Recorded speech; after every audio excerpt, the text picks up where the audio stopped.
Тропу испытаний прошли школьники и студенты Якутска. Эти соревнования проводятся ежегодно единым детским движением «Стремление» при главе республики и молодежным общественным движением «Педагогические отряды Якутии». 30 команд учебных заведений приняли участие в соревнованиях. Они прошли все испытания, подготовленные организаторами, и показали сплоченность и командный дух.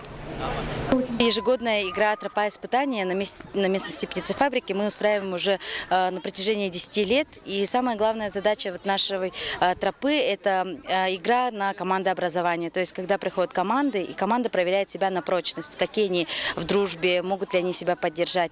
Они будут получать, то есть каждая команда получает маршрутный лист с картой и с отметкой о станциях. Они приходят на станции, где их встречают вожатые, которые исполняют роли инструкторов, и рассказывают об упражнении.